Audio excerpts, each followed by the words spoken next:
അങ്ങനെ കെട്ടാനായിട്ട് സമൂഹ വിവാഹത്തിന് 2 ജോഡി തികഞ്ഞിട്ടില്ല എന്ന് പറയുമ്പോൾ അയാൾ നോക്കുന്നത് നേരെ നമ്മുടെ സച്ചിയുടെ മുഖത്തേക്കാണ് കേട്ടോ.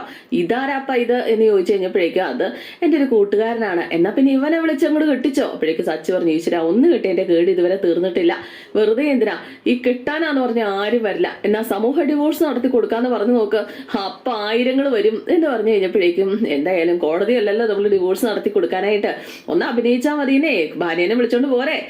അയ്യോ അതൊന്നും വേണ്ടെന്നേ, ഒന്ന് കെട്ടിയതല്ലേ വേണ്ട എന്നിങ്ങനെ പറഞ്ഞു കഴിഞ്ഞപ്പോഴൊക്കെ ആയിക്കോട്ടെ.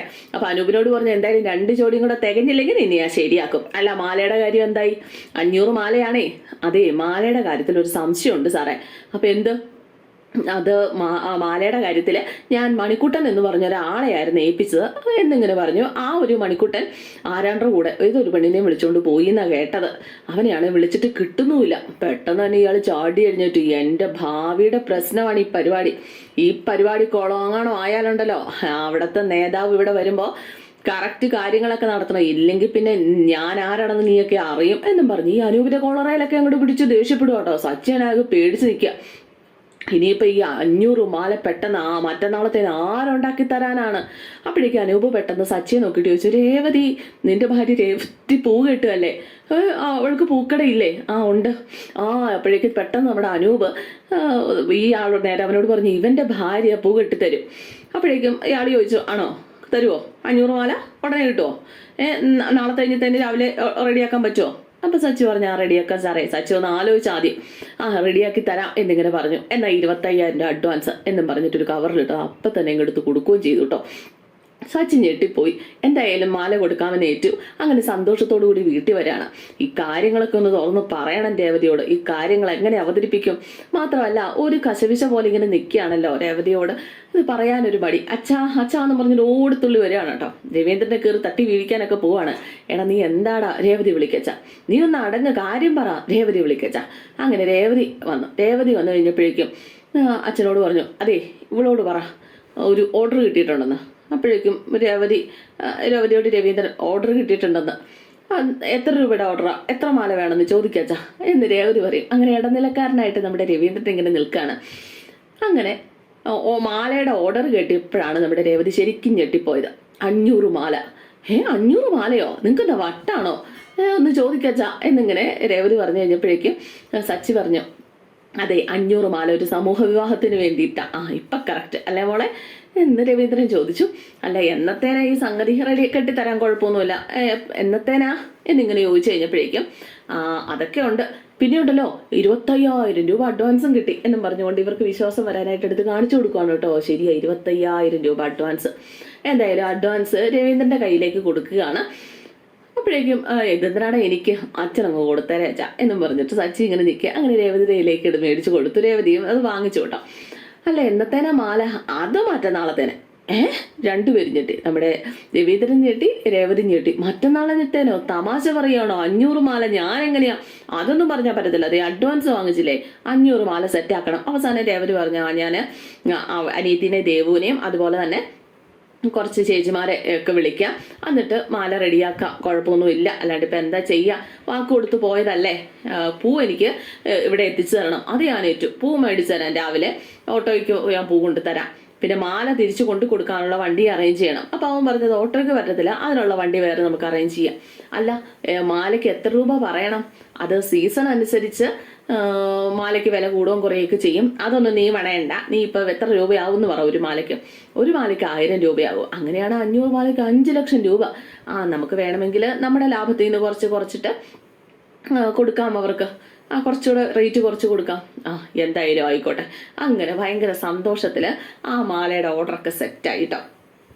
ഇപ്പം എല്ലാം ശരിയായില്ലേ, ഇനി എൻ്റെ ആവശ്യമില്ലല്ലോ എന്നും പറഞ്ഞ് രവീന്ദ്രൻ അങ്ങ് പോയി. രേവതിയും സച്ചിയും കൂടെ പരസ്പരം ഇങ്ങനെ നോക്കാനുള്ള ഒരു മടി. സച്ചി കണ്ടിട്ടാണ് രേവതി ഇങ്ങനെ നോക്കുന്നത്. രേവതി നിന്ന് ചിരിക്കാട്ടോ. സച്ചി അങ്ങ് പോയി കഴിഞ്ഞപ്പോഴേക്കും പിന്നെ കാണിക്കുന്നത് നമ്മുടെ ശ്രുതിയും കൂടെ നടന്നിങ്ങനെ പോവാണ്. ഇനി എത്ര ദൂരം നടക്കണം? എനിക്ക് നടക്കാൻ വയ്യ, നമുക്കൊരു ഓട്ടോ വിളിച്ച് പോകാം.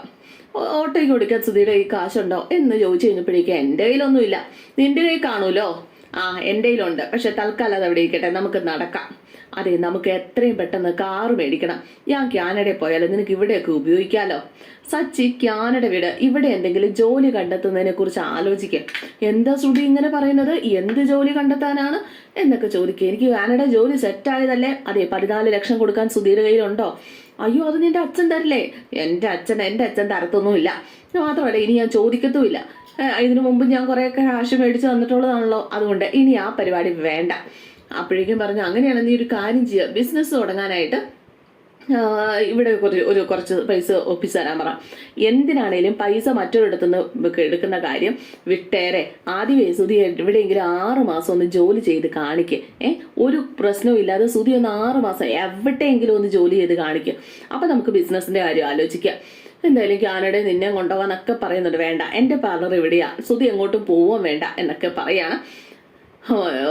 ഒരു കാശിന് വെറുതെ 14 ലക്ഷം എന്ന് പറഞ്ഞാൽ പൈസ കിട്ടിയിട്ട് എവിടെയെങ്കിലും കൊണ്ട് തുലയ്ക്കാനായിട്ട് സുധിക്ക് എന്തെങ്കിലും ഉത്തരവാദിത്വം ഉണ്ടായിരുന്നെങ്കിൽ അച്ഛൻ്റെ പെൻഷൻ കിട്ടി 50 ലക്ഷം കൊണ്ട് ഏതെങ്കിലും പെണ്ണുങ്ങൾ കൊടുക്കുമോ എന്നൊക്കെ ചോദിക്കുകയാണ്. ഇത് കേട്ടപ്പോഴേക്ക് സുധിക്ക് അങ്ങ് അയ്യടാന്നായി പോയി. സുധി ഇതും പറഞ്ഞിട്ട് അങ്ങ് മുന്നോട്ട് നടക്കുകയും ചെയ്തു. സുധിയാണെ സ്തംഭിച്ച് നിൽക്കുന്ന കണ്ടിട്ട് തിരിഞ്ഞു വന്നിട്ട്, സുധി സോറി കേട്ടോ, അറിയാണ്ട് പറഞ്ഞു പോയതാന്ന് സുധി പറഞ്ഞു. ഇത് സച്ചി എപ്പോഴും പറഞ്ഞ് കുത്തി നോവിക്കുന്നത്, നീ ഇത് തുടങ്ങിയല്ലേ എന്നൊക്കെ ചോദിച്ചു പുള്ളിക്കാരൻ സെൻറ്റി ഇറക്കുകയാണ്. പിന്നെയാണെങ്കിൽ നമ്മുടെ അത് കഴിഞ്ഞ് കാണിക്കുന്നത് ഈ ശ്രുതി ചന്ദ്രമതിയുടെ മുഖത്ത് പായ്ക്കൊക്കെ ഇട്ട് കൊടുക്കുകയാണ് ചന്ദ്രമതിയെ സുന്ദരിയാക്കാനായിട്ട്. നാളെ ഈ മുഖം ഉണ്ടല്ലോ വെട്ടിത്തിളങ്ങും, പ്രായം കുറവ് തോന്നും എന്നൊക്കെ ഇങ്ങനെ ശ്രുതിയും പറയുന്നുണ്ട്. സന്തോഷത്തിൽ മൊത്തം അടിച്ചോ, 2 3 കോട്ടടിച്ചോ എന്നൊക്കെ പറഞ്ഞുകൊണ്ട് ഇങ്ങനെ ഇരുന്ന് കൊടുക്കുകയാണ് ചന്ദ്രമതി. എന്തായാലും നമ്മുടെ ശ്രീകാന്ത് വർഷം എന്ന് പറയുന്ന വഴക്ക് കഴിഞ്ഞിട്ടില്ല, തൊടുന്നതിനും പിടിക്കുന്നതിനും വഴക്കാണ് കേട്ടോ. ഇവള് ഈ വലിയ വീട്ടിൽ വളർന്നതിൻ്റെതായ ആ ഒരു രീതിയാണ് ഇവള് മൊത്തം. അതായത് AC ഇല്ലാണ്ട് ഇവൾക്ക് ഉറങ്ങാനേ പറ്റില്ല. പക്ഷെ AC ഒരു ഇച്ചിരി തണുപ്പ് കൂടിയാൽ ശ്രീകാന്തിന് ഉറങ്ങാൻ പറ്റില്ല. രണ്ടുപേരും കൂടെ ഇതിന്റെ പേരിൽ കിടന്ന് അടിയാണ്. ഈ AC ഓഫാക്കുന്നത് ശ്രീകാന്ത്, എനിക്ക് AC ഇല്ലാതെ പറ്റില്ല എന്നും പറഞ്ഞുകൊണ്ട്. ഭയങ്കര തണുപ്പാണ് ശ്രീകാന്ത്, എനിക്ക് AC ഇല്ലാതെ പറ്റില്ല, AC ഓഫാക്കിയാൽ എന്തൊരു ചൂടാന്നറിയാവോ എന്ന് ചോദിച്ചുകൊണ്ട് വർഷ. രണ്ടുപേരും കൂടെ മാറി മാറി മാറി മാറി ഈ റിമോട്ട് എടുത്തിട്ട് ഇത് ഓഫാക്കുന്നു ഓണാക്കുന്നു. അവസാനം ഈ AC റിമോട്ടും കൊണ്ട് ഞാൻ നിലത്തെങ്ങാനും കിടന്നോളാം, AC ഇടും എന്തായാലും എന്ന് പറഞ്ഞ് വർഷ ചാടി എഴുന്നേറ്റു.